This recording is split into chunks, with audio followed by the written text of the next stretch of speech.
श्री शिवाय नमस्तुभ्यम। दर्शकों, विमला दुबे भक्ति चैनल में आप सभी का बहुत बहुत स्वागत है, अभिनंदन है।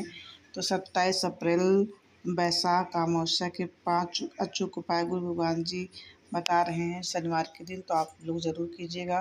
तो आगे सुनिए गुरु भगवान के बताए हुए उपाय को, और वीडियो को लाइक सब्सक्राइब जरूर कीजिएगा, फुल वॉच कीजिएगा वीडियो। तो आगे सुनिए गुरु भगवान जी हमें क्या बता रहे हैं, ध्यान से सुनिए। अमावस्या के दिन आपको लगता है कि हमारे पूर्वजों का उद्धार नहीं हुआ, हमारे पूर्वजों का कल्याण नहीं हुआ, कहीं अधोगति में कोई चला गया है, उसका बस एक बार, रोज नहीं जरूरत है, प्रतिदिन जरूरत ही नहीं,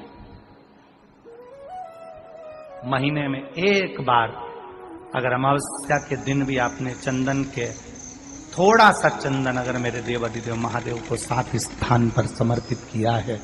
अशोक यहाँ पर वर्णन कर रही है, मैना धन्य और कला की कथा कर रही है। तीनों ने सनकादि ऋषियों से मांगा। चंदन भगवान को अति प्रिय होता है, और चंदन ही एक ऐसा होता है जो पितरों को भी प्रिय होता है, जिसका स्पर्श मात्र लगने से पूर्वजों का कल्याण हो जाता है।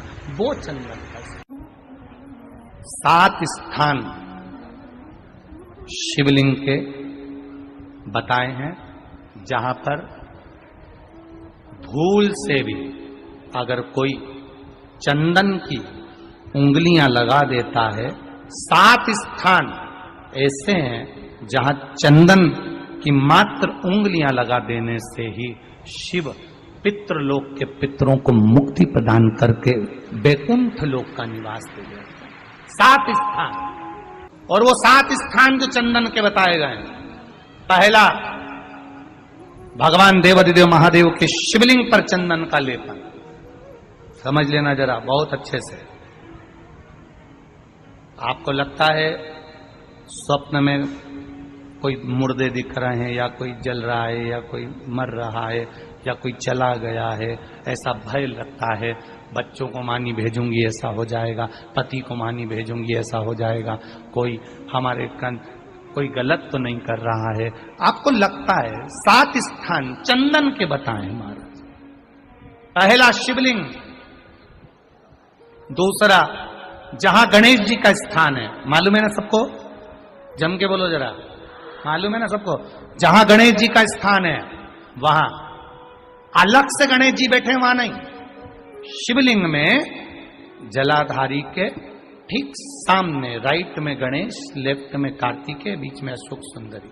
तो पहला चंदन बाबा के शिवलिंग पर, दूसरा गणेश जी पर चंदन की उंगली, तीसरा षडानंद कार्तिकेय पर चंदन की उंगली, चौथा अशोक सुंदरी पर चंदन की उंगली, पांचवा जलाधारी पर चंदन की उंगली, छठा जो शिवलिंग का जल बह रहा है इसके ठीक विपरीत की ओर चंदन की उंगली, और 7वां चंदन नंदी के मस्तक के ऊपर जो 2 सींग लगे रहते हैं उस पर चंदन की उंगली। ये कब लगाई जाती है? या तो अमावस्या के दिन आपको लगता है कि हमारे पूर्वजों का उद्धार नहीं हुआ, हमारे पूर्वजों का कल्याण नहीं हुआ, कहीं अधोगति में कोई चला गया है, उसका बस एक बार, रोज नहीं जरूरत है, प्रतिदिन जरूरत ही नहीं, महीने में एक बार अगर अमावस्या के दिन भी आपने चंदन के थोड़ा सा चंदन अगर मेरे देवाधिदेव महादेव को 7 स्थान पर समर्पित किया है। अशोक यहाँ पर वर्णन कर रही है, मैना धन्य और कला की कथा कर। तो दर्शकों, आप सभी को ये वीडियो अच्छी लगी हो तो ज़्यादा से ज़्यादा शेयर करें, लाइक कमेंट जरूर कर दें, बेल आइकन दबाना आप लोग बिल्कुल ना भूलें। नेक्स्ट वीडियो में फिर से मिलती हूँ, तब तक के लिए नमस्कार।